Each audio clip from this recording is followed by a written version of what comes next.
I want to say, ooh, long time, almost 5 years. Oh wow.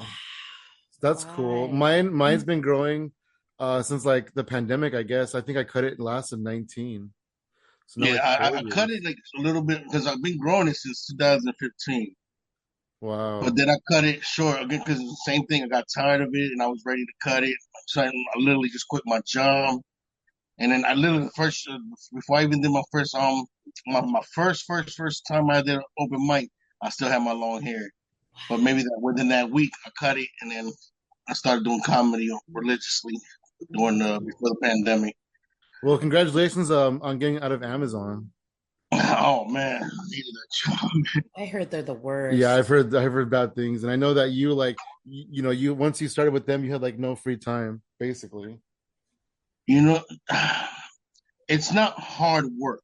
Not don't make me seem like oh it was hard and it's literally your whole life though, because you work Mhm. 4 days in a row, and within those 3 days you're recuperating your body from those 4 days. Yeah, plus you So got it's like like you don't want to do nothing. You're too tired to do it, and then I got kids, so I had to force myself to do things right. after So I would school. say Yeah.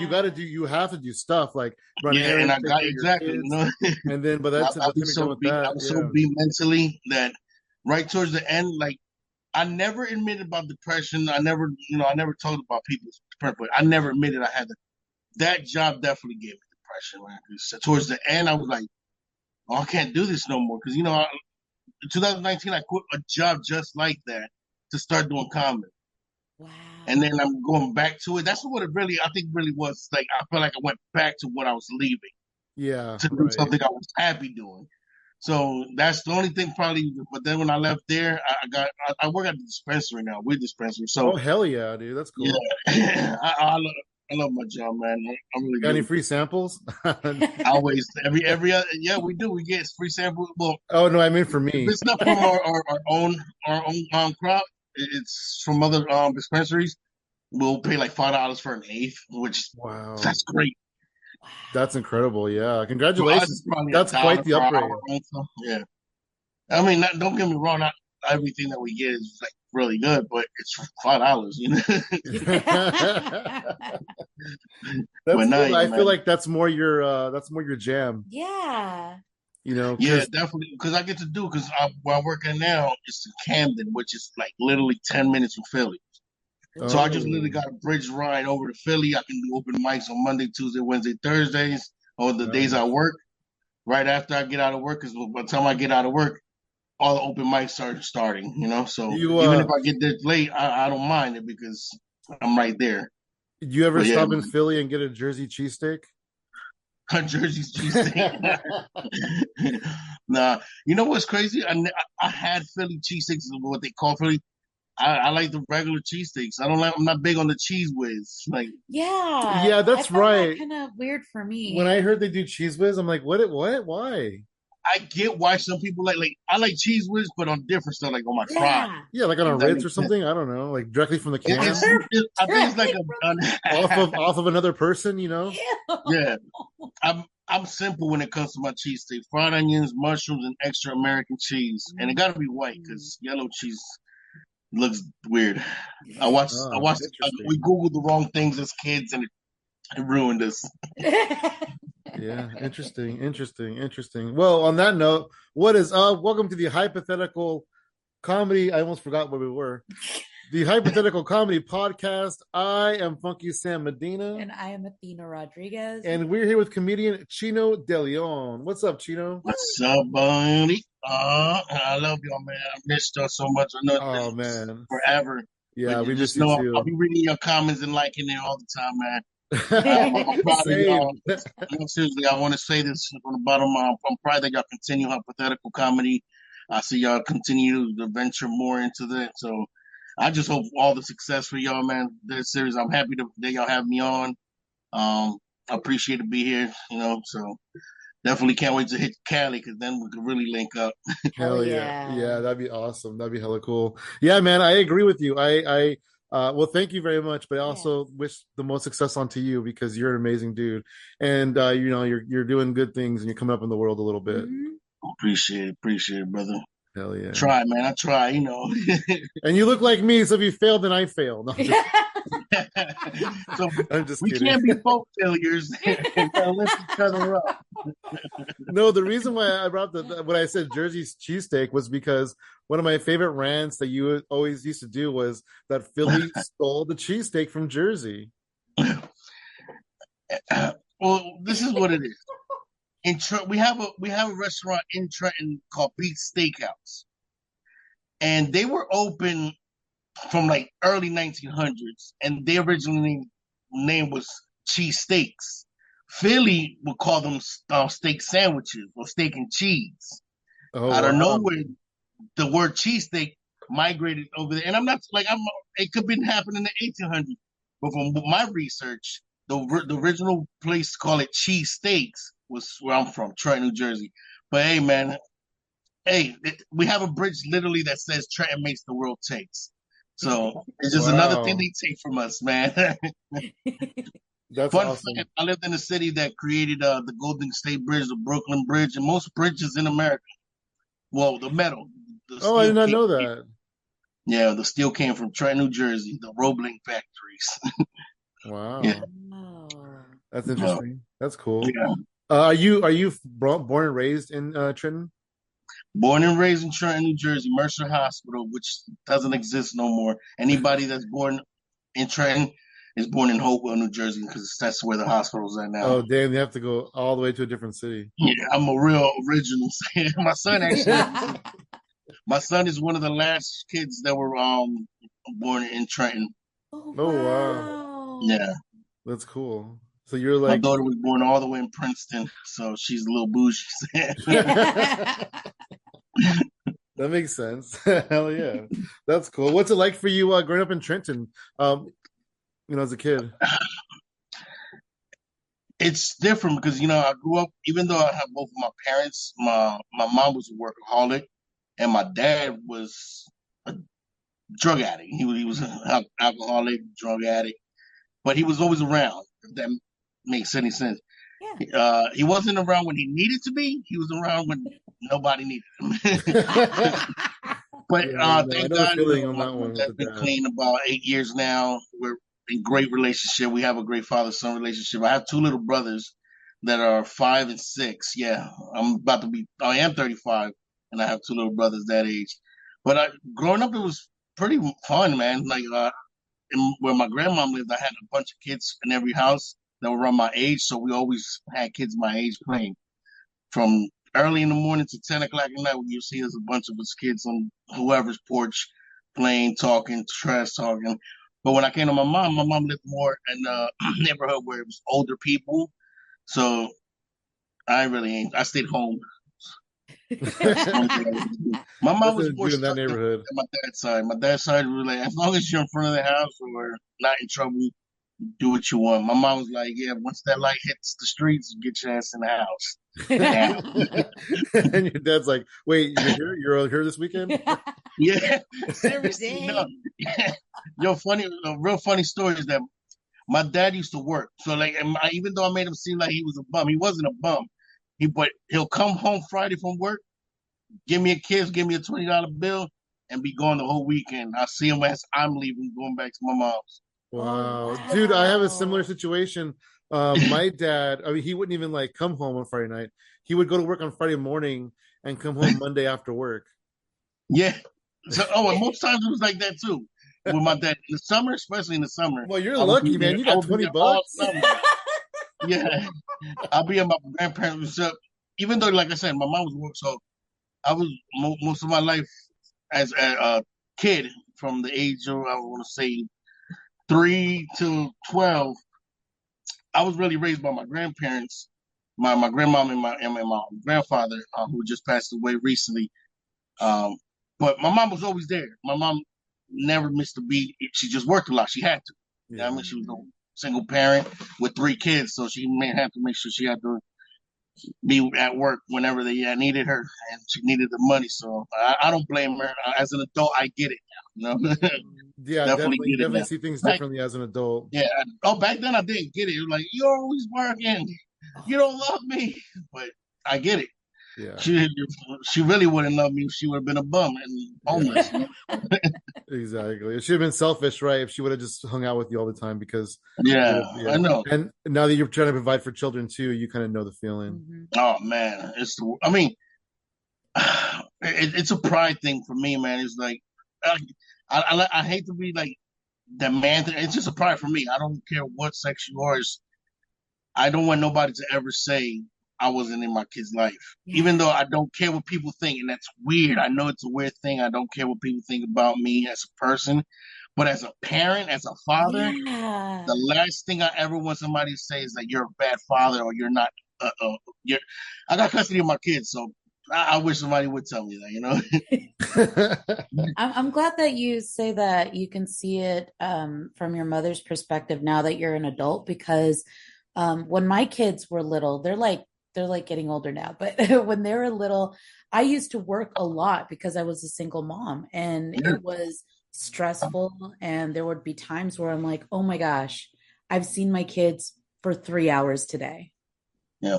And Like, the older they get, the more they realize, like, damn, mom was really doing what she had yeah, to do. And that's not like, even though, like I said, my mom was a workaholic, like, my dad tried to be there. It's just addiction really kicked yeah, his ass, Yeah. especially during my teen years, early 20 years. Those were where he was really lost. But my mom was awesome about my mom is that she never had extra money, but when income tax came, she knew she could spend a little more. So That's that's cool. that. oh, Like we had Christmas, same. like Christmas be okay with my mom, but income tax seasons, well, we had TVs, we had VCRs. Like, all right, mom.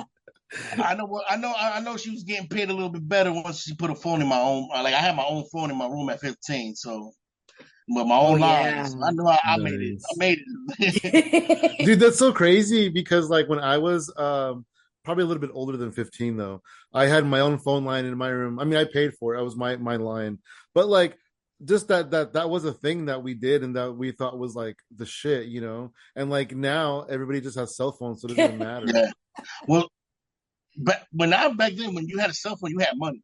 Like Yeah. the cell phone thing There was was like, no cell phones when I had my yeah, phone line. the little You cell know? phones were too expensive. Like you had to sign your life away just to get a cell phone back then. And my mom wasn't. My mom had a cell phone towards my teenage years, but we couldn't use it till after 7. Oh yeah. She's like, yeah, With the you call your Nokia. dad after Yeah, 7. those I'm like, but I need him to pick me up now, mom. those early cell phone days were dangerous, man. I remember this a girl I liked. I used to talk to her on the phone, and I ended up with like a $500 cell phone bill Oh my gosh. because of Holy crap. minutes and shit. You know. Oh, my mom would have put me to work so fast as I did that to her. I would just call my grandma for a quick minute. All right, that's enough. I'm like, damn, mom, you're so cheap. But now I get it. You talked to me about a minute. I didn't like, but that makes you think too. Then it could now that everything is not free I technically, mean, everything is but pretty they much will charge you unlimited about a minute. minutes. They could Yeah, have been doing that. They were just trying to milk it into somebody's like, yeah, we could do it for free now. yeah, and Like, what? also, there's no really long distance anymore either. No, no. Well, unless you call out of the country, but yeah, long distance. I don't know. Yeah, international, you'll probably pay for that, but like long distance calling isn't really a thing anymore like it was when we were growing up. Yeah. I Uh, remember I knew this girl and she wanted to call a different city. She wanted to call her mom in a different city, but it was still the same area code. And my mom like freaked out. She's like, "No, that's gonna be long distance. We're gonna get charged so much." I'm like, "But it's the same area 25 cents a code. It minute. doesn't Damn it. matter." I believe you. Like I Yeah. said, when my dad would call from collect from jail, It was my cheaper. grandparents would talk to that was a real thing, at the answer Oh yeah. machine.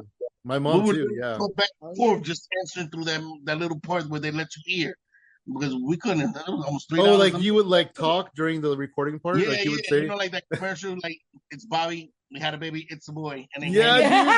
I used to love that I love commercial. that I used to love that commercial. He's like, it's about me Well, too. we really did that, so the My commercial mom, was speaking of that commercial, my mom would always just go, "What did he say? It's a pizza boy." real. Like, he didn't say No, that. yeah, man, but not. It's amazing how the world just changed. Like, can you imagine going to shit without a phone now? Oh no, I couldn't. Even Like if like I've you done forget your it, phone at home, I can imagine I've that. done it, but I'm looking for a rope. Like I can't do this anymore. It's horrible, man.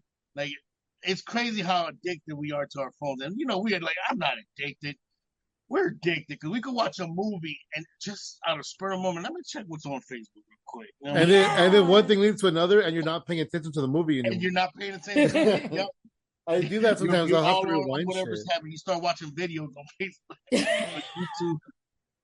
Yeah, man, it's crazy, man. But I forgot what's the comedian, man. He said it. He said that's how they get you through the phone. So you'll be paying attention to everything that's on your phone, but not what's on TV or in the world. Yeah, I mean, yeah, that's a huge distraction, and from what I understand, like they can see like how long you looked at what you looked at, and then that Oh creates an yeah, algorithm, and then they can feed you other shit that yeah. Because I the longer worked. I we're worked on for it, the more money a they cell phone make. company. Yeah, I worked up for a cell phone company a few years back. Oh, And what? Give us the dirt. you will be surprised with the shit we can find through your phone. Like if you go like, oh, I need to fix my phone. We'll go through your phone and then we can see how many minutes you use calling, how many miles yo, a bunch of stuff. You can even see how many people you text and what you text if you really wanted to. Híjole. Yeah, it's crazy. Hold on, give me a second. That is pretty crazy. Dang. And that was a while back, so imagine what they could see now. I know, right? Because now with the phone, with the cameras, I Oh, don't I know if you've seen bet. that picture of Zuckerberg a few years where he has his laptop with a tape over the camera. So he Oh, knows something. interesting. It's If interesting. he And knows if he something does, that we don't and know. he would know, right? Of Yeah, anybody, he would definitely. know. Oh, of course he would know. Yeah. Wow, that's crazy. Hey, I so don't, back to Trenton. So you're growing up in Trenton. At what point in your life do you really like feel like that you're that? Oh, I guess no. Where did you kind of get into stand-up comedy, like discover it and things like that? I don't know if this is a typical answer, but I was always funny. I was always a big kid. I was always athletic. Like I was running everywhere, walked everywhere, rode bikes everywhere, but I was still a big kid. I liked to eat. Uh, so I always felt like I was confident and I had to be confident. So before you could get on me, I'll get on myself first. Oh yeah. And then from getting on myself, I get on everybody else. Because once you get on somebody on yourself, I'm like, all right, you can't really say much on him. So it started like that with just being funny. But then in high school, I remember like I want to say easily 10 times a year, you can hear somebody, you should do stand up, you should do stand up. I'm like, and I would laugh it off because I'm like, I'm not thinking of that. Right, and But you're then like a kid at that point too. yeah, I graduated high school. I got a little job and I started saving. I'm like, man, I want to be an actor. In my head, I want to be an actor. So I saved money enough to go to California, and then I met a Wow. girl. Yeah, I met a girl, Oh, and from there, I just stopped caring about my life in a oh dang. sense, Oh, future. that is not Yeah, where Oh, I thought so it no, was I going. just didn't so care about my future. you never went to California. No, I never went to California. I saved the money for it, but I never got to because I met a girl and I didn't want to leave her. I was in love. Then she became pregnant, and but what really pushed me to finally say fuck it and do comedy. 30 years old. I was in the one warehouse job, and I was just so. At the time, I didn't know what to call it, but now it's called depression. I just I just go home, sleep, woke up, eat, and this is with kids. You know, what I mean, like I wasn't even there for them for that little part of like maybe 3 4 months stretch that like I wasn't going out with them. I was like I would give money for them to do stuff, but I wasn't doing fatherly things with them. Yeah. And I honestly, bro, like this is like I admit it now that I'm 35, but I would never admit this back then. You know what I mean, I'm more honest with myself now. So I'm like, you know what? I came, I spoke to my kid's mother. I'm like, tomorrow I'm going in there and I'm going to get fired because I was intentionally trying to get fired so I could get collect unemployment. I'm gonna just say Oh, that. But I already knew I had a feeling that the next day I'm going to get fired. So I told him I'm gonna get fired tomorrow. I'm just let you know. Very next day I'm going to look for an open mic and I'm gonna start doing stand up.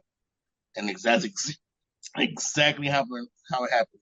June 27th, 2019 was my very first open mic, and that's when I started my comedy uh, career, I guess you want to say, if you want to call it that. My road to doing comedy. Then I got to do an improv in that same year on August, and so I was doing improv and stand up at the same time. Oh, nice. And the pandemic hit right when I felt like I was getting booked on some certain shows in New York. My last show was March 15th, 2020, Yeah, and what? around that time for pretty much everybody. Yeah, like 2 weeks later, everything got closed down. I'm like, oh, the That's so worst. crazy. That's so crazy that you started comedy in 2019 and June of 2019 because I met you probably about a year later on Zoom, and Yep. I could have sworn you were like a lot more seasoned than 1 year in. Well, thank God, like I said, even though I'm from New Jersey, I was born in Jersey, I never did comedy in New Jersey. I told myself I'm not gonna stick where I'm at, where I know, because then I get comfortable and I might stay a New Jersey comedian. Nothing like personal or nothing like throwing shade at that. If that's people come, I actually wanted to be a traveling comedian, like George Wallace. I'm like I didn't want to be famous, but enough where I can make at least a couple hundred K a year doing Yeah, comedy. yep, yep, same, same. I'm not asking for millions. I just want to live comfortably, do what I Yeah, love to Yeah. and do. travel the country, maybe the Yeah, world. and travel the country, travel the world if it lets me there. But I honestly I just want to stay true to comedy. You know what I mean? Like I know for a fact, even if I become a billionaire, I'm always do stand up because I genuinely love that high. Y'all guys are comics, like y'all know what I'm talking about. It's Yeah. Absolutely, like when you're yeah. on that stage, you're like it's an adrenaline rush that you crave every all the time. And as soon as you get off the stage, what's the feeling? I want to go back on. Yeah, and for me lately, like the more like every time I do it, I feel it more, like every time. Mhm. Yeah, man. It's an addiction, man, but a positive one. Yeah, Like Yeah. absolutely. I don't promote shows I do that much unless I really want somebody to come out and like I did the Philly's Funniest. I needed votes, that's why I promoted that. But I try not to promote too much shows because I wanted to eventually just or organically get noticed. You know, Hmm. Mhm. it's okay for people to share my stuff. I don't get mad at that. I don't even post clips on Instagram. I don't But really once either. I get enough clips where I feel like, all right, now it's time. Because my goal, so you can understand where I'm going. Like I'm going to pay for my own half-hour comedy special. I got to pay for venue, and so I don't want none of my material out there that I'm like, yo, this is fire. I can't. Even if I know it probably has shares, I gotta say I gotta say this, and that's my goal. I mean, I don't know how many, 2, 3 years. Hopefully, I can get enough to round it up where I can actually throw an official half-hour special, and then try to sell it to HBO. But that's my goal, man. And thank God that I've been doing comedy. I haven't been heckled yet, and I haven't been had a crowd that's quiet. And I'm like maybe one of the very few comedians that can honestly say that. Because I know a lot of comedians admit that, oh, I had a bad night. Hmm. I can't wait to bomb, and I mean that so wholeheartedly because I want to know the experience. But I guess I'm too fucking funny, you know what I'm saying? Hell yeah, dude! I fucking bomb As every much as I fucking night. try, It's like, fun. I don't try to bomb. Let me not say that. But Yeah, as much as I want that experience, it is what it is. I take it however it comes, man. Because I've been told by some of the best comics that I know personally that it's a feeling that you never want to have again. But it will happen if in the moment, yeah, it feels like one of the worst yeah, at the feelings moment, ever. yeah. I'm one of those people. I won't dwell on it. I'll probably like they're like, damn, man, not tonight.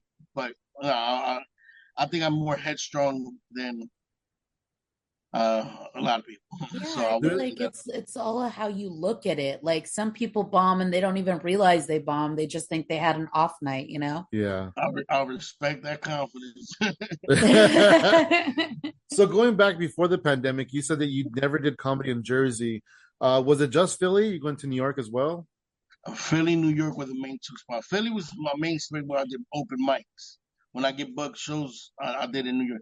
And then when I went to New York to do a show, they have open mics during the whole day. So if I have a show at 8:30, I'll go to a 2 o'clock open mic just so I can work on my material, just so I can be, sharpen my sword. So Yeah. I did that pretty much from I want to say September 2019 to March 2019 was when I was going to New York a lot. And then Philly. I love Philly so much. Like sports wise, we don't get along, but they embrace me with open arms so much. And then when I tell you, Philly's another home to me because all the comedians that I know that are from Philly, they without a problem gave me the right guidance, and I get it. You know what I mean? Like people don't have to, but the fact that they went out their way and tried to give me guidance, like when I did one of my open mics, I thought I killed it. In my head, I'm like, I killed it because I got a lot of laughs.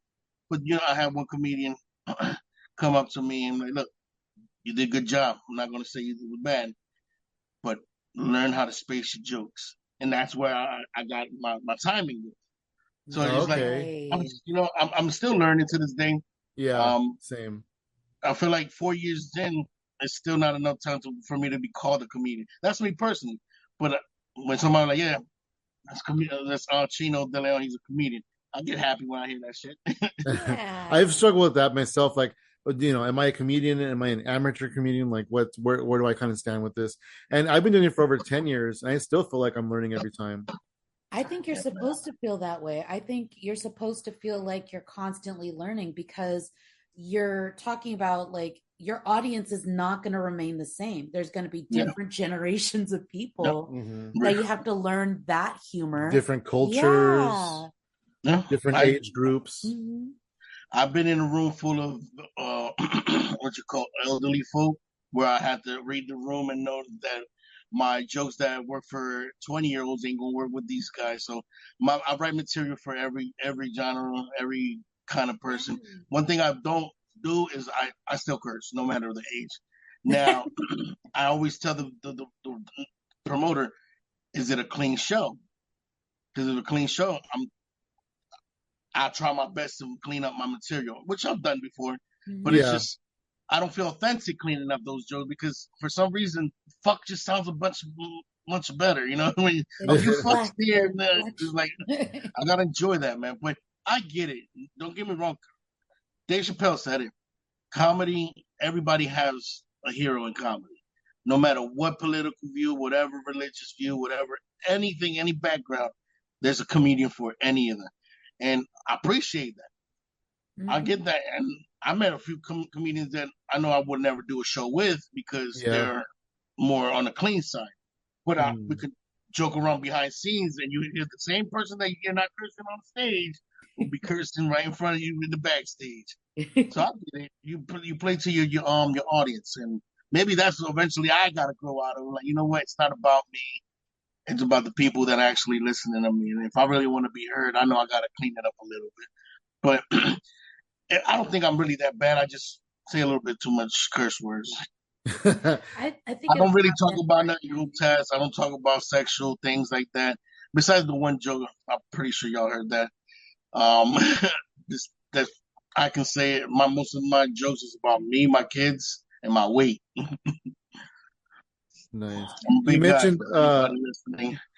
you mentioned that everybody has a comedy hero. Who's your comedy hero Oh man, that's always or been a favorite heroes? I question guess. of mine, man. Because I can never say one comedian because these I'm gonna name the comedians that for me were very, very, very crucial in my life, just in general, that made some of the worst days feel good. I'm gonna start with Martin Lawrence. I feel like Oh, he nice. doesn't get the due diligence and respect of what he created with that comedy jam and just the movies he did. His show, one of my favorite shows of all times. So I Did he definitely create got to Def Comedy mention him. Jam? Huh? Did Martin Lawrence create Def Comedy Jam? He was the first original host. Wow, I did not know that. Yeah, he was the first original host. So that's why when I and mind you, when I was watching that, I was just supposed to be watching that. But like I said, my grandma didn't care what I was doing as long as I was safe. That's I good. watched a bunch of stuff I wasn't supposed to watch at that age. But Martin Lawrence definitely up there. Another comedian, rest in peace, Bernie Mac. I just loved his bluntness, but he made it in a sense where it was funny. He was so. It's not too many comedians that can talk about nothing and make it funny. You know, he Hmm. was one of the very few that spoke. And I'm like, maybe a lot of his stuff that he won't cut today, but different times back then, you know. Um, definitely Will Smith. Will Smith was up there because he was just a funny dude on Fresh Prince. That's where comedy came from for me. He was just too funny back Yeah, then. he Even was though he was a amazing. rapper, he didn't that comedy. I mean, the show. So Will Smith is up there. And then Dave Chappelle, man. Of course, Dave Chappelle. Dave Chappelle made me want to do comedy the most. He's the one that influenced me. Very young, very very young. And of course, I got to shout out Latino George Lopez, even though he's getting a bad rep lately. But I never had a problem with George Lopez. Obviously, I never met him, but everything I watched George Lopez from his sitcoms to his stand up, he always made me laugh. Right to this day, I still quote some of his jokes and Mhm. on to people that I watch his stand ups with. So ain't nothing. I love. I used to love his sitcom. Yeah. Oh, but you seen his new one, Lopez versus N- Lopez? No, I haven't. I know you know what? I think did I? No, I don't think I did. No, I don't think we have. It's great. I like Yeah, it. It's actually really funny. Like I don't boost sitcoms like that, but that was really really funny. that's cool. Well, Maybe I'll check it out. we're fans of sitcoms, Oh so yeah, we are fans of sitcoms. That is for Yeah. sure. If you have Peacock, it's on Peacock. Okay, Shout out I Peacock do. promotion. As a wrestling fan, I am required to have Peacock. Yeah. Oh, okay. Then yeah, you definitely have. Well, the premises of the show, I don't know if that's his real daughter in the show. Oh wow. And I don't know if you know too much of George Lopez, but he admitted that he wasn't the father he wished he should have been. And around the pandemic is where him and his daughter were actually really got close and real tight. And then the show was born, Lopez versus Lopez, because it's the same thing. wow. Even in the beginning, in the entrance of the show, she explains in TikTok form too. That's funny. I would say give it a try. If you don't like it, Yeah, then that's definitely. understandable. But it's funny to me. I like it. Can't wait for season 2 to come out. I like it. I like George Lopez and Martin Lawrence the same and Will Smith. I think one of the biggest appeals for me in their comedy and their humor is how expressive their face is. Yeah. Because that's kind of I don't mean to be expressive with my face, but like I feel like I resonate with that a lot with expressive facial movements, the big eyes, or like making a face like I don't understand this or something No, like yeah. that. I think it's very critical to comedy is to show how human you are and how human we are dealing with humor. Uh, you said it perfectly. They always say stage presence. Stage presence is Yeah. what makes people like a comedian. But it's actually what they see your face. Like, I give a lot of credit to the improv. Improv showed me how to use the stage more. You Yeah. know, and my face is. You know how many people come at the show? I'm like, man, when you did that face. So when you say that, I'm like, I get it. I trust me. And it's many people like they come to when you did that face, I laugh. Like, so I was like, all right. And then you know what sucks is that when they telling you what face, you don't remember, so you can't even Yeah. do it again. Like my O face? No. Like, but remember when I did that? When we were doing the riff, your riff, Athena, and when I did the improv the one time, somebody wrote on like, my God, his face had me dying.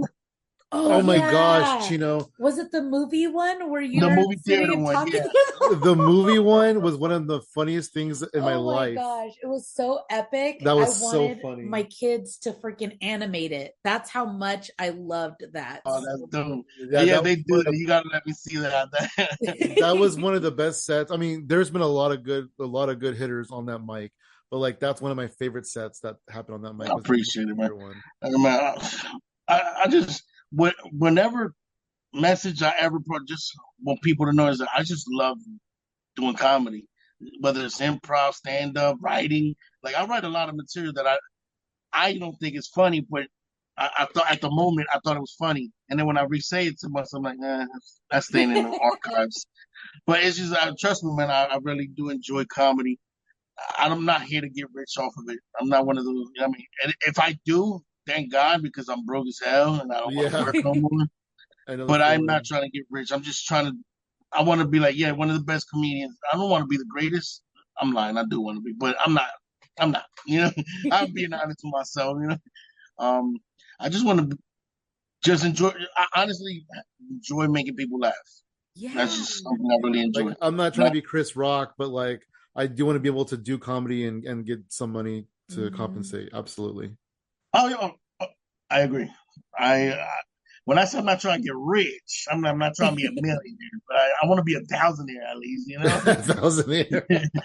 I a few want hundred my thousand. goal in comedy is to like my end goal is to not have to have a job, to be able to just live off of comedy. I agree. That's why I want to be. That's what I said. I would love to be a traveling comic. I named George Wallace earlier because what other? I mean, there's a lot of comedians you can name, but George Wallace is one that you don't see on TV, you don't see in movies, but he's headlining in Vegas. He has, he's Yeah. going across the country, Yeah. like, and he's funny. Like George Wallace is a legit funny comedian.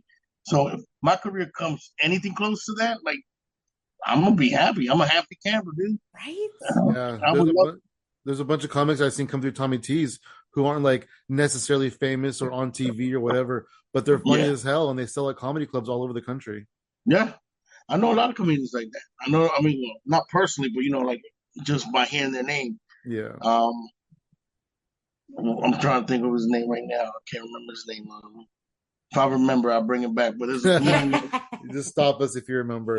Hey, so Yeah. the pandemic hits, everything shuts down, comedy kind of shuts down. I think you were a little bit later to the Zoom game. How did you transition from real life comedy to Zoom?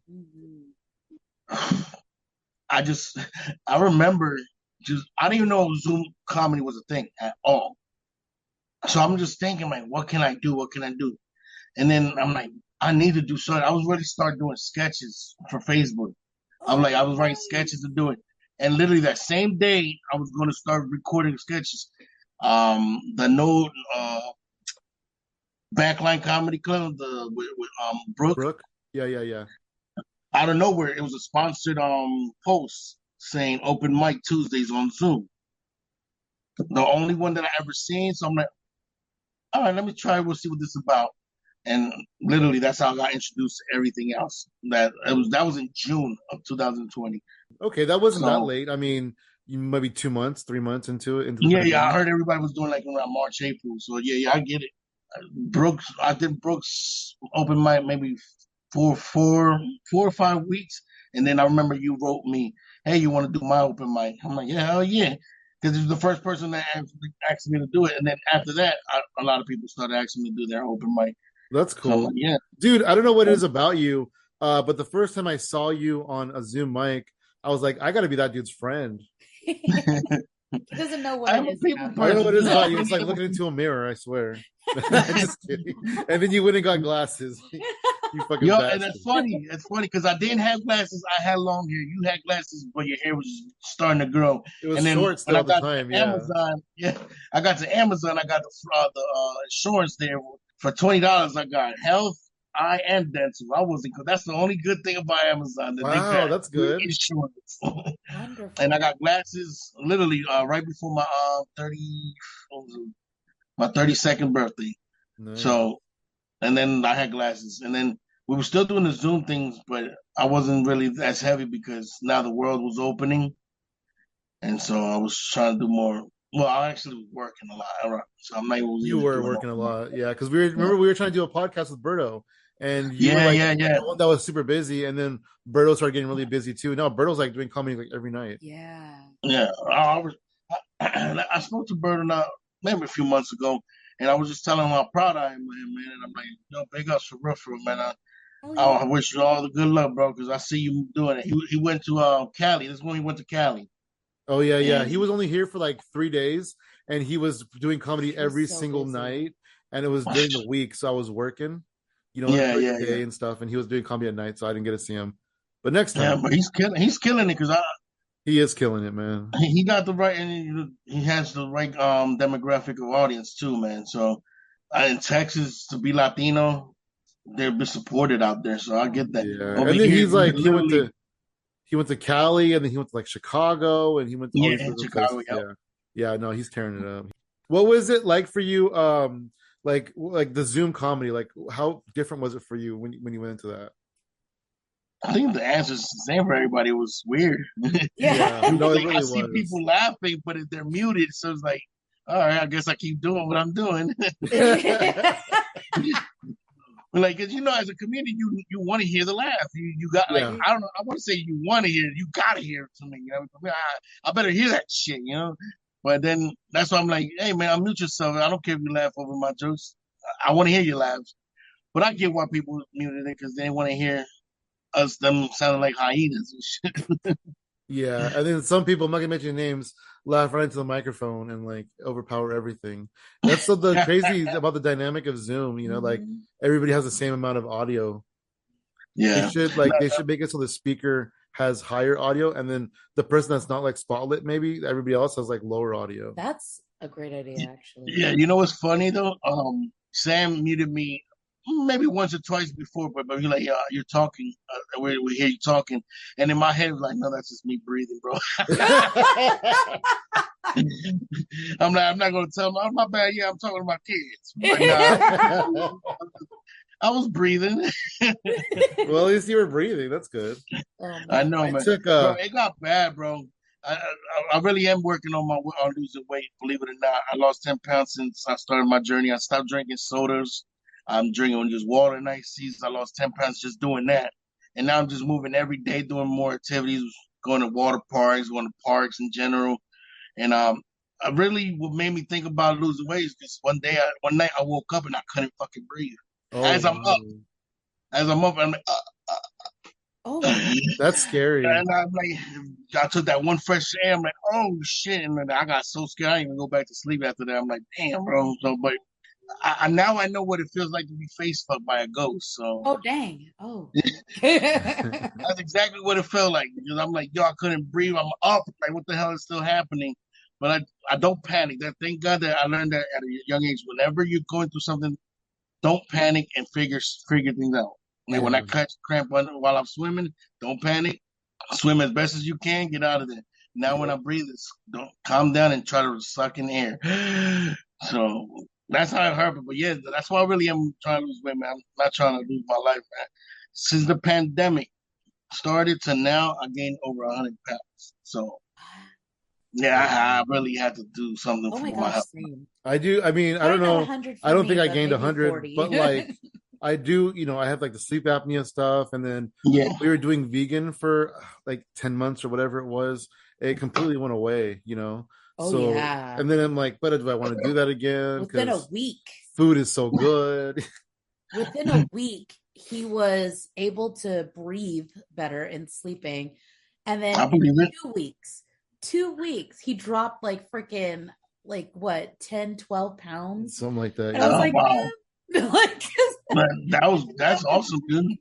I lost that 10 pounds within 2 weeks too, just drinking water, more water, and Yeah. I'm trying to drink yeah. more water being too, more not just active. because I'm trying to lose weight, but because I'm old and it helps me live. Yeah. You're not old, bro, man. You know what I consider old when you can't do nothing for yourself anymore, no matter the age. Yeah. I'm too old. Like my grandma just turned 78. She still walks. She still walks and cleans the houses. She goes outside, cleans the front of the house. You know, we just got to take care of better ourselves because Yeah. Exactly. but not. Exactly.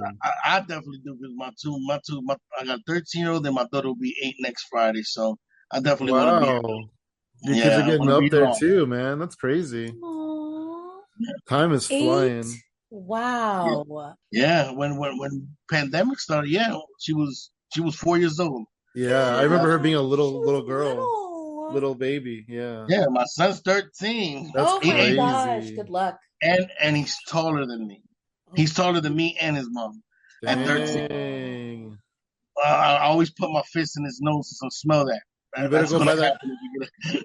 You better don't go buy don't you that kid a think because you're tall basketball. now? What Get that kid happened? into basketball or something. I don't have a sport. Hey, that's one thing. I don't have an athlete. I tried, but he's into the books. He's Yeah. Well, that's loves good technology. too. He's actually proud moment before he school finished. They let him know that he will be in the honors class next year. oh, that's Wow. So awesome, Chino. yeah, so that's one proud moment for me for sure. Yeah. Um, I try, like I said, even though I love comedy and I try to be good, I try more better to be a father. You know, I didn't have mine. Yeah. um, I get in situations with my kids where I gotta actually do it for the first time because I never had the guidance to do it. So you always try to do the right things. I know Yeah. for a fact I want my kids to be somebody in this world. I don't want them just to be average. I want them to be happy, and to be Yeah. happy, you gotta do what you want to do. I always preach to them: don't stop when things go bad. Keep going because that only means you're learning. Yeah. Every failure has a lesson behind it. So don't let that shit sell you short. And my son to this, he called me. And it's funny. I'm gonna say the story because I get emotional when I talk about my kids. He called me Friday. I mean, Wednesday. Wednesday. He called me Wednesday, bawling, crying, and I haven't heard my son cry like this since he was a kid. Like he's doing the gasping for air. Like I'm like, what happened, huh? And like I'm getting worried because he's at his aunt's house and they have their uncle was got Parkinson's. So I'm thinking, damn, he's gone. That's Yeah. where Maybe my thought. something happened. Oh, Yeah. wow.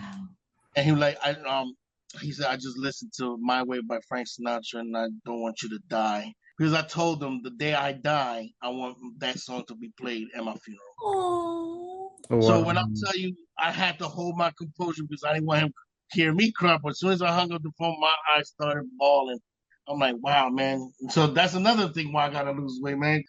I don't want my son to be thinking that I left him in this world, you know. But or Yeah. my daughter is at the age where, man, whatever, dad. My Yeah, but son, she'll need you too once she gets older to fight off the boys and stuff. exactly. Whatever the And it's funny case, because you my know. dad, they always say mama's boy, daddy's girl, but it's opposite. My Yeah. son's Oh, that's dad. crazy. That's fun. My son since he was a baby was always a daddy boy, and my daughter was his own. And I tried to make her daddy's girl, but mom wins there, man. Which I don't mind as long You as never I know. mean she's in the picture, so that's all I mind. I find that Yeah. like when kids are that young, they have like the ability to flip when they get older. You know, you never know. You're there for the times that they need you. And right now she kind of I don't want to say she takes it for granted, but she's like, "Yes, dad's there. Dad's there.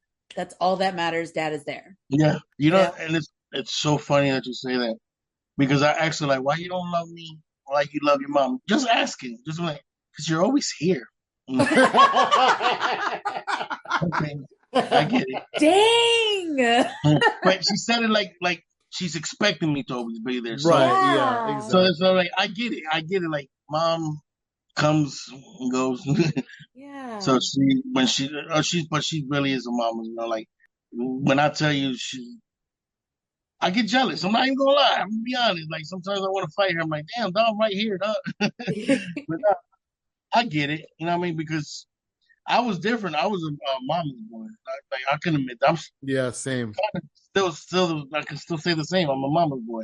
I'm 35 and I'm still a mama's boy. The same shit that my son went through on Wednesday, I'm always going through that. I hear something or I see a sad story with somebody's mom passed, put myself in that situation, and there you go, waterworks. And Yeah, then I call her. I'm like, "What are you doing, mom?" Oh, But that's cute. thank God I got a good relationship with my mom. Like, I'm pretty sure she get tired of me too, because I Because can. you're here.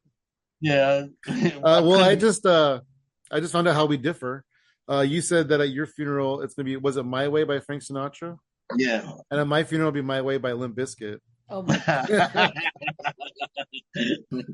My way Thanks for around. letting me know, honey. No, That's I'm gonna just be kidding. good. I'm just kidding.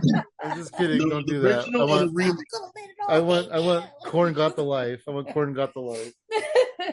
You heard me? The What's that? original or the remix with DMX? Oh dang. I'm not much Dang. of a DMX person, to tell you the truth. I think the remix got Method Man, Redman, and DMX. Oh, that Limp Bizkit song with DMX? Yeah, my way. Isn't that my way to the highway? It's Rolling, I think. Oh, you're right. You're right. You're right. Yeah, You're yeah, right. You're yeah. right. My bad. It's a good song though. It's a good song. It's probably Yeah, the only hell yeah. DMX song I'll listen to. I'm not into people who bark. Oh my gosh. So so what was it like for you after the pandemic, I guess, like going back into the comedy in the real world? It picked up a lot more around 2022 last year. Mhm. That's when I actually started. Once I left Amazon, I got another job at Five Below, just I love I Five Below. I transitioned because I got the job for a dispensary before I got the job for Five Below, but the dispensary wasn't open and it still had to go through a bunch of stuff. So I got hired Oh, through the dispensary in April, but they didn't open to July. So that whole time I was hired there, but I had to wait. So I wasn't going to sit there not making no money. So I yeah. became a store assistant store manager at Five Below. Oh, wow. Yeah, and I only worked there 5 days, and the hours vary between 6 to 7 hours a day. So I had time, so I would drive to Philly, do open mics, and then that's how I literally started, just doing open mics in Philly. I can honestly say 2019 compared to now, it ain't the same because back then everything was open. Now at that time, things were sort of opening. Now everything's open. Now everything that I used to go to is opening. But now I have a job that I can't just go whenever I want. But what I like about my job is the new one, at least. That is 10 minutes from Camden. The one because I work in two dispensaries. Oh, The good. one that around where I live at. But then I got hired to be a manager at when I'm about to start. And they don't open till literally the ending of July. So once you'll start seeing much more, at least pictures of me on stage. You know? Definitely. Because I really want, I really want to start picking up doing at least open mics so I can, because I got so much material. I write every day, and it's like I got material sometimes that I'm like, damn, I should have said this one. You know, I'm pretty sure y'all get what I'm saying. It's like y'all write material, and Yeah. then you forget about it the next day. Mm-hmm. And the next thing you go look for material, I'm like, oh shit, I forgot I wrote this. So, and one thing I taught myself that I didn't learn early on, I write everything I think of, even if it's funny enough. Because you know how many times I thought of funny material, and when I say when it makes me laugh, I'm writing it down. So many material that I'm like, damn, I'm gonna remember that later. I just gotta think of this. Nope, forget completely. Like, damn, what The the hell? worst So line. now everything Yeah, that the is the worst material's not line. funny or nothing. I write it down just so I don't forget. And that's one thing I would actually say anybody that starts doing comedy, write, write. Yeah. Don't be stuck on trying to go on stage and first of all, you're not going to be successful going on stage and not have nothing. Yeah, you can do crowd work. Yeah, you can just go off top of your head. That only works for so much of time. Now, if you do a 3 minute set, maybe that might work. Once you do 7 and more minutes, 7 minutes for somebody with no material, I tried that one time and it was the worst thing. Like the Because longest time ever. Yeah. yeah, Sometimes with material, it feels like a long time. exactly. That's what I'm saying. You're looking at the light. I'm like, Jesus, any minute now. I Just only light me came, already. Put me out of my but, uh, misery. but you know who I give credit to for my crowd work? Weston Oh, yeah? Hodges. Mhm. Yeah, because I really didn't do crowd work like that before the pandemic. Oh, didn't you have a crowd work open mic? not even the open mic. Well, obviously I never did crowd work open mic, but in general, when I did my show in Philly, uh, no, it started okay. October of 2020, I remember everybody was getting mad at people doing live shows. I went and did shows, and that's the first time I did an open mic. That's where I met Danny Rydell, Christina, I can't remember her last name, and that's where I met them at that show. And I did my first crowd work there, and I like doing crowd work. I don't mind doing crowd work at all. I'm sometimes write material to work in with the crowd work. So Oh, that's good. I mean, I think crowd work also helps. Um, it helps you almost think of tags and extra punches yeah, if you use it like really well. Yeah. yeah, Yeah. definitely. What's his name? Matt Rife. Not that I watch a lot of, but I see a lot. I notice that's what he does a lot. He does a lot of crowd work, Oh, and okay. I But don't have a like problem with it. also that's really Who? good that okay, so just like circling back to people who upload like their material, Yeah, I think he implemented his uploads really well by putting just the crowd work on there because exactly. you can't really, It's kind know of, what he's going to do in his show yeah. based just on the crowd work alone. Yeah, because crowd work is kind of dead material. You know, you say it once and then that's kind of And it. it's done. And It's you could done. say it a different way later on, whatever. But like, yeah, you just say it once, and you're not going to keep repeating it. So yeah, it's probably crowdwork's probably the best thing to upload like that if you're going to do that. I agree. I agree. You know what? I always have good people. Me, I always like to talk to not old people. I don't really want to say old, but the older crowd. I like because the young crowd likes to be engaged, but then they like too much with it. And I've been there, but I'm like, all right, bro, shut the fuck up. Not literally, but I made it known that I'm like, all right, it's over. The older folk, they'll say one or few things, and then they give you that look like, all right, I'm done talking. Oh shit. Like, you know, like they no, but not in like a negative, but like they just won't talk no more. They just start giving hand signals. But it's great, man. I actually just did a show yesterday, and with the first time with right next to me was the ASL interpreter. That's so Wow. Yeah, dope. that was that for. Um, okay, props to my kid's mother. I'm gonna definitely give her props. Both of my kids' first language was sign language. Oh Yeah, wow. Oh, she that's taught, and interesting. mind you, she's not deaf or nothing. She taught, and so now to this day, when we're in public and I want their attention, we do sign language with them. So we still practice that. I know the whole alphabet. You know, like I'm still working on both hands because you know I'm a righty. Then when you do that, you gotta learn how to both hands. But Heck yeah. I saw her doing my joke, so I start saying things that I know she's gonna say to see if she's really said it. I'm like, oh, you're really good at your job. And then,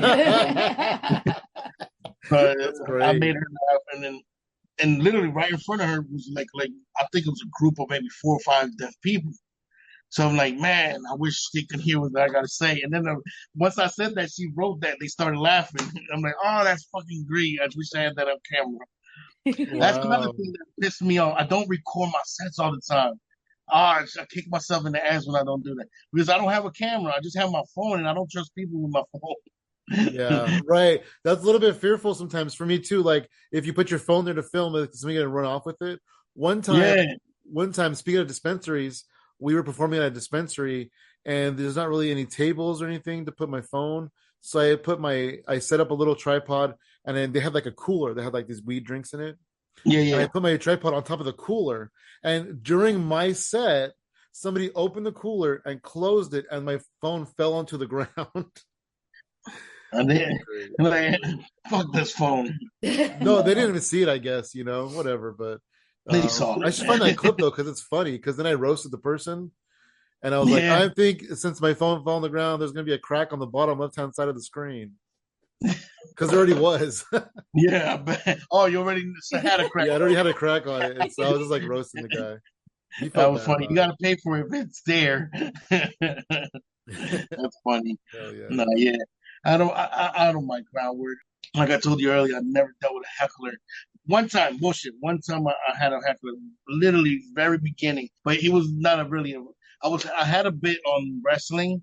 I don't remember the joke. That's how old it was. It was on my old phone. So it's one of the first jokes I ever wrote. And the guy literally said, "Wrestling's fake." And the guy had a anime shirt. I don't remember what I said. I just remember just going in on his shirt, and Yeah. everybody Oh, started anime's so laughing. real, Whatever bro. I said made him laugh. That at the Nice. end, I went to the bar and he bought me a beer. I'm like, "You're funny, dude." He bought me a beer. So I'm like, that was the most positive heckling I ever had. That he just literally screamed, "Wrestling's fake," and I kind of wish I remember what I said exactly. But I knew he had an anime shirt. I think I called it the wrong anime. And he said, it's actually, and he named the actual name. I'm like, yeah, you fucking nerd.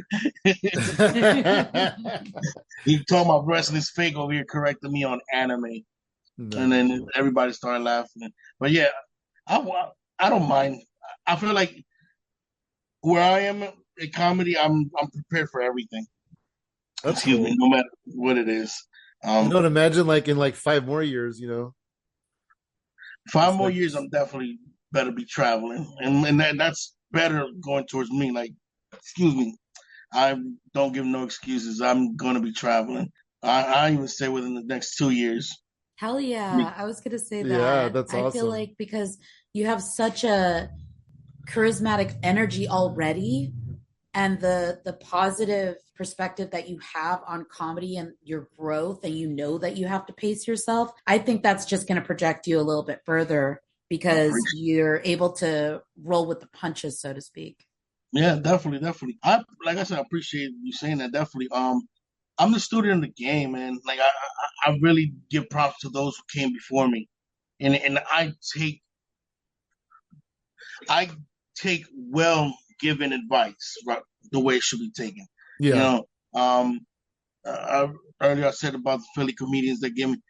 There's one called his name is they call him Two Times, but his stage name is Son completely. Um, he's one of the first people that spoke to me about what I need to just work on, tweak certain things. And I didn't, in my mind, I thought I was killing. But when I look at my recording, I'm like, I can't watch this. This is horrible. How can people laugh at me? In the very beginning, I'm like, what the fuck? People are they laughing at me or with me? But then now that I look at my videos, I'm like, I start laughing. I'm like, why am I laughing at my own shit? But that's why, because I timed it. And I took when I did this show on July 1st. I took my kid's mother. You know, we're not together, you know, but she was but around. you guys are still like friendly and stuff. I remember seeing was, her and stuff when you were on the Zooms, and she kind of dropped off the Yeah. whatever. She's simple, so she was just simply platonic, and yo, when I tell you, I heard her die laughing. In my head, if I can make her die laughing like that, I know I did a good job, because I don't think she thought I was funny. I honestly thought that, like, but I get it because my jokes is all the time here. So what the crowd see is minimum to what even my daughter gets tired of me sometimes. Like, all right, Pops, stop. Just stop.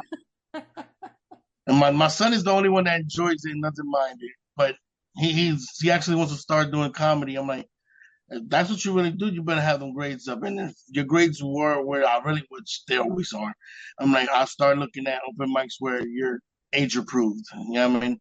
But you got to write material. That is really cool. Yeah, and you guys can kind of go out and do it together.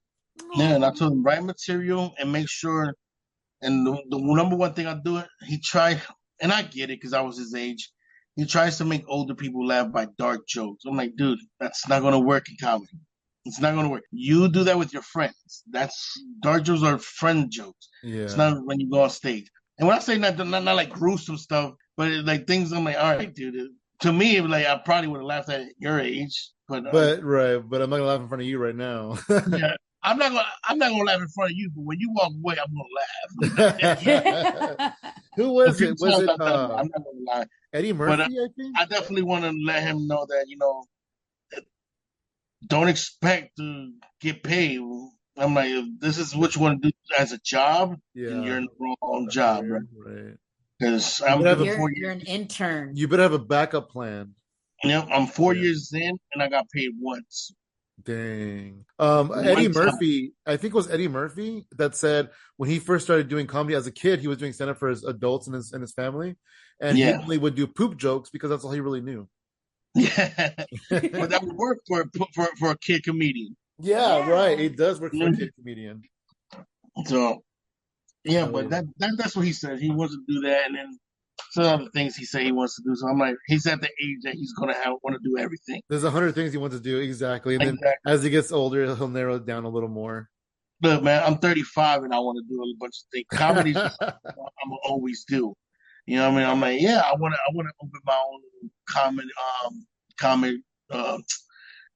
comedy club, or a little food spot. Like that's all the things I want to do. But I'm 35, so I just got to make sure I pace myself right. But I think it's like also pretty flattering to have a teenage son who would want to follow in your footsteps and do something that his dad does. When you don't really see that dynamic in people, you never see like some dude who works at a grocery store and his kid is like, Dad, I can't wait to be a bagger like you. Like oh, that's a good bit too. Oh yeah, I'm take it. Bag the shit out of these apples, Dad. I'm learning. Eggs on the bottom, right, Dad? Eggs on the bottom. Oh dang. Yeah. Eggs and bread. And it's crazy because I didn't think about it that way. I think I really Yeah, I did. didn't either. But now that you mention it, it's like it made me proud of him more than he already was. Because Oh, no, seriously, I didn't think about it that way. One, because even though at a very young age I knew I wanted to do something in the entertainment business, comedy was. I just didn't think I was stage funny at the time. I just same. knew Me how to make too. people laugh. Yeah. And then once I wanted to start doing comedy, that's what it was. At 22, I wanted to do an open mic, but it was one of the open mics that's everything like music, poetry. And I got there and I'm like, man, I'm not doing this. I got nervous. That's what it was. I got nervous. So literally, I waited all the way till I was 31 to finally say, fuck it, I'm doing it, and I Yeah. did it. And the comedy's the only thing in my whole life I ever stuck to. Seriously, I ever stuck to. Not even no diet has ever won. No diet has Well, ever won. it sounds like you're sticking to parenthood as well. Yeah. Oh yeah, well that's a must. I mean, it's not necessarily a I must would though. not Some people take don't credit stick. for that, but I had the right guidance with my mom. My Yeah. mom always made sure that my kids came first in my life. Not that I didn't want, but I was young when I first had my son, so I still did things the wrong way. But it's not until my daughter came into the picture where I'm like, all right, now I really gotta, because I mean, a little bit about me is that I didn't always work 9 to 5 jobs. I sold drugs, and so in the beginning of my kid's son's first 5 years, I wasn't. That's what I was doing. I was selling weed illegally. That's funny that I started doing it illegally. Now I'm doing it legally. You've come full circle. Yeah, definitely. But when my Like, daughter was what kind of born, experience do you have? Well, I used to yeah. sell it. Well, that's what I tell them. I tell them I got a passion for cannabis. I'm cannabis. The passion is really there. Like I love weed. Like I, come on, man. Weed is. I love weed, man. I love the smell of it, the taste of it, the textures. I love gold. No, but once my daughter came in the picture, and once I knew I had to take custody, I had literally. I told myself I would never forget. It was August 17th. I told myself whatever I have left, I'm gonna sell, and then I'm gonna get a job. Within a month of that, I was working at a warehouse that I ended up leaving for comedy. So from 2017 to 2019, I was in a one whole job. Then I started doing comedy. I didn't sell drugs after that. And then I literally started doing the dispensary as legal first. So I told myself I would never go back to selling nothing illegally. And thank God it's been working great. That's wonderful, That Chinno. is pretty amazing.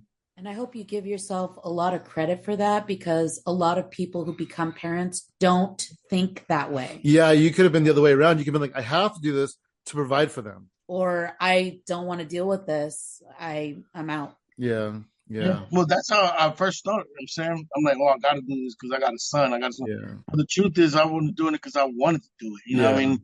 I enjoyed the money that was coming in. I enjoyed more than And I'm sure it anything. was pretty easy money at that time too. Man, when I made a week in the warehouse, that probably made it a day. Yeah. Yeah, so that's how I really. That's the hardest part was to actually stick to. No, seriously, man. Yeah. When I tell you, like, when mind you, I want to say this. I was 14 the first time I ever sold weed. Oh. So Wow. from 14, even though I got jobs, I still sold weed.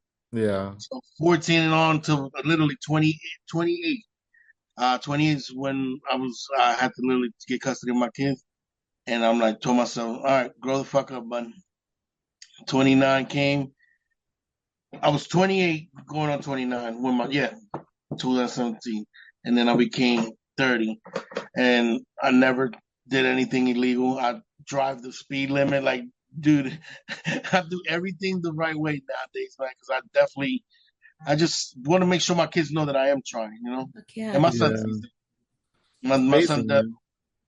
My son, when I used to work at Amazon, he was like, Papa, you want me to bring you something to drink? You want me like very young, like you want me to do something? Okay, you want me to? So I guess he saw that Daddy was tired just those You did days. So good. yeah, You but did. now he's doing good. Like he's good as hell. My daughter just came back from summer camp, so I pride myself in being a good father, man. Fuck I yeah. don't care And then about nothing you else. broke the cycle. You said you started at 14. He's approaching 14, and Yeah. that there's none of He, that in sight. he's Yeah. never been in the streets. He's so innocent when it comes to things like that that I like, wow, I really like I pride myself in that. Like, damn, man, this kid hears words that I knew way before I should have.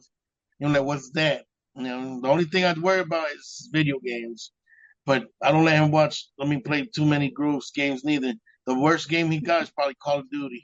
Yeah. Plus, I mean, a lot of people like they blame the video games, but if you teach your kids right from wrong, they can separate that from reality. Very Yeah, true. that's the parent's job, is like, yeah, there's going to be a lot of, stuff and cruelness and hurt and evil stuff in the world, but your job as a parent is not just to protect them from it, but to teach them how to regulate themselves if they encounter something like that. Number one rule I tell him: be yourself, be a leader, not a follower. And if you're going to follow, make sure the person you're following is worth following. Mm-hmm. Because we were all followers at one point. Yeah. I just chose to follow the wrong people my age. Yeah. And that's another thing, is that I never had friends my age that were always older, because my sister was not allowed to leave the house unless she took me. And when she took me, that was the first time I smoked weed. It was the first time I saw titties. Like, Oh, Wow. dang. And my you sister were the hooked me youngest? up at a very young age. Were you the baby? um, what's that again? Were you the baby, the youngest? I am the baby. My mom's side, I'm the baby. My dad, No. remember, he has Your dad has five. little babies now, yeah. I was his only son for 28 years, and then Dang. I can't even imagine having like And good for him, being a full ass grown adult with your own kids, he's being kind a of teenager, and then all of a sudden your dad has like fucking he's kind of babies. getting another chance. He's kind of getting another chance at what he missed out on. you know what? Me Wow. and my dad had that conversation. We had that my dad is very, very resentful on how he wasn't there for me, and Yeah, I'm sure I he let him. was.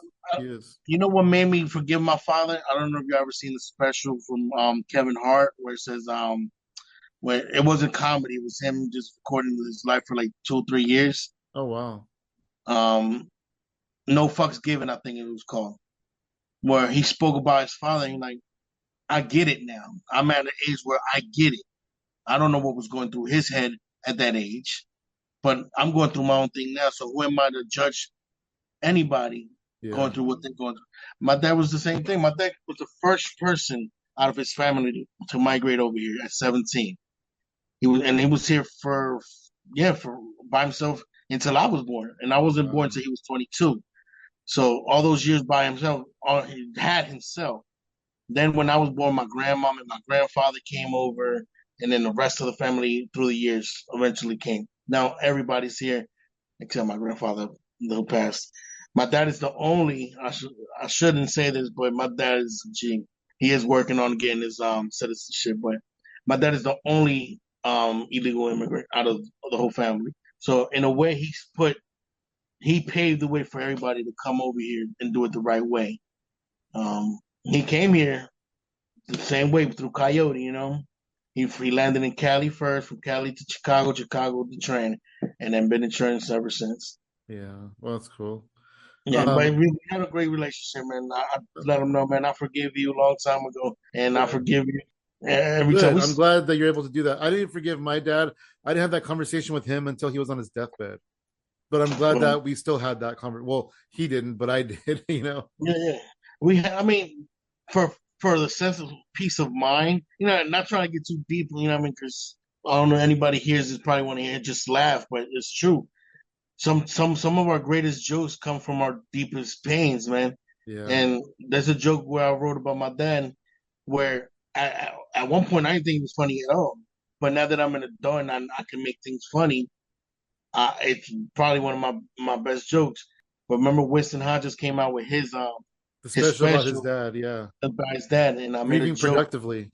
Yeah, yeah. I was like, I made a joke where I wish kind of my dad was dead so I could have a special of my own, and it killed. And through Zoom comedy, it's through Zoom comedy. That's what I'm saying, and it killed because people that died laughing about it. But I told my dad that, and my dad's He's here all those years, but he still thinks like a Latino. You know what I mean? You want me to die? I'm like, no, my friend's dad died, and he made a comedy special. That's I had to break it down to him, but I don't hide shit from my dad. My dad knows I smoke weed. He been knew I smoke weed.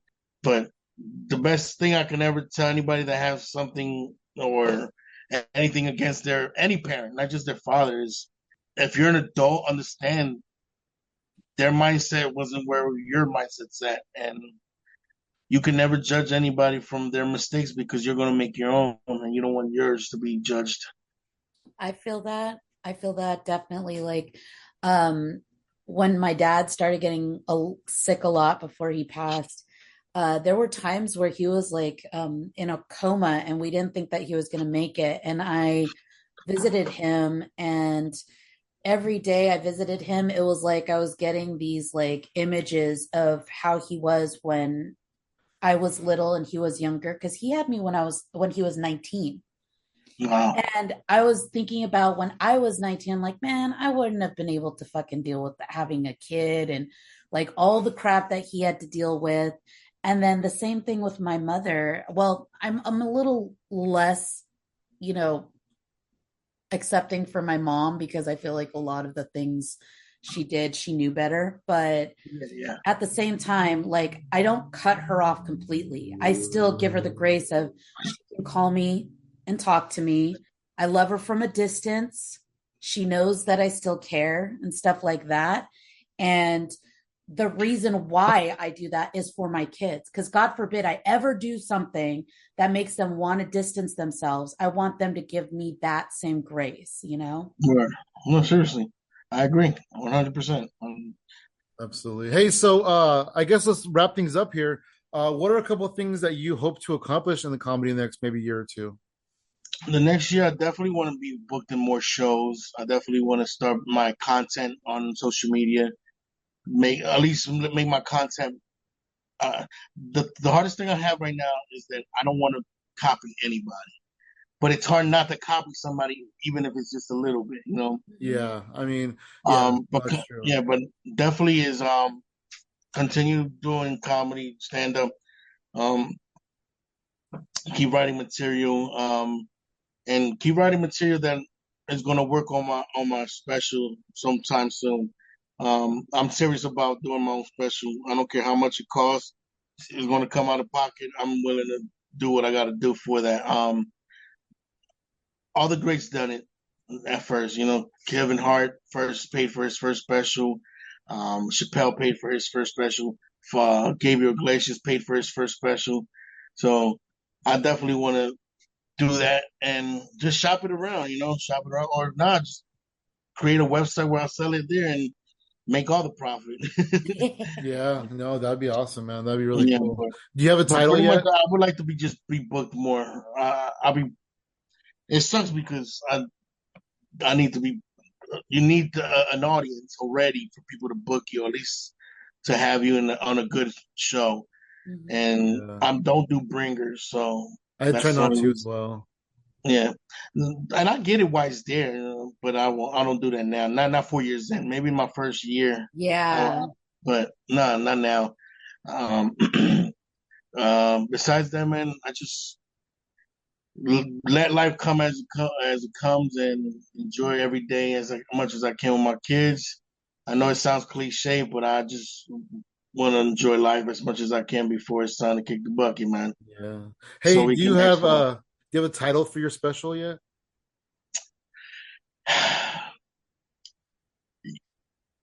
Yes and no, because I don't know how I feel about it right now, and I don't know if there's anything out there like that. But the special I'm working on is not about it's all about my weight, but it's in pieces on different aspects of my weight, of how I'm trying to lose weight, how people see me as a big guy, how my kids, you know what I mean, Oh confuse wow, that's things like. cool. So I wanted to be witty with the weight thing, but be like a pun too at the same time. I like can't Nice. hardly wait, something like that. You know? You know what's funny is that you say it's about your weight. What was popping in my head was Chris Farley's "Fat Man in a Little Coat." Oh, I love that. Chris Farley. You know, I can't believe I didn't mention Chris Farley. Chris Farley is probably the epitome of why I am funny. Because at a very young age, I was mimicking everything he did. Yeah. Saturday Night Live was religiously on when he was part of it. I was young, very young. I know, like 92, 93. I was like 5'6", and then once he became the Tommy Boy, that's it. I became a Chris fan. I watched every movie he was ever in, every movie he starred in. Like, he definitely made me want to do improv. I know when he was in Second City, that was one of my biggest dreams too, was to go to Second. Literally before going to the pandemic, I'm like, I'm gonna end up going to Chicago and try to do a stint in Second City like Chris did.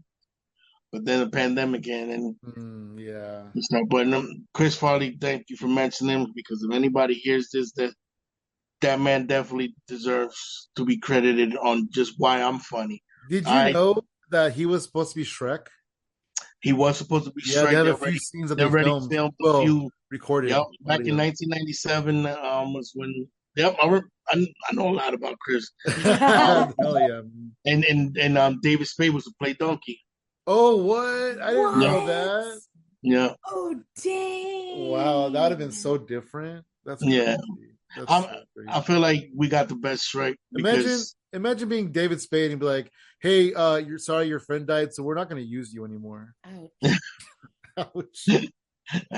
well, that was in '97. Shrek didn't come out to what, 2002, 2003. So Oh, so they probably he just pro- scrapped the project then, he probably didn't think it was ever going to come and they out. probably just picked up a year or two later. Yeah, that's probably what happened. But Him, Mike yeah, Myers, and Eddie Murphy and stuff. yeah, Hell yeah. it You worked want out to? great. It worked out great. It did work out great. Yeah, I mean it's a huge franchise. You want to plug your social media? Yeah, man, I'm on all social media platforms at Chinno Got Jokes, Chino with two N, Chinno, Got Jokes spelled correctly. The only thing that's not spelled correctly is Chino because I'm different. That's it. Besides that, if you hear this and you go on my platform, hopefully I'm already putting my more content, not contact. Besides that, man, yeah, just hopefully see me in a town near you. Hopefully, really soon. Chino Got Jokes. Chino, my name is Chino Deleon. Once again, Sam and Tina, thank y'all. I love y'all from the bottom of my heart, man. Can't wait to meet y'all in person. Likewise, man. Oh, Likewise. yeah. You can find me at Funky Sam Medina across the board. And I'm at She Shines For You, all spelled out, no numbers. And everything else is at Hypothetical Comedy. Hell yeah. Thank you so much, Yes, Chino. sir. Appreciate it, brother.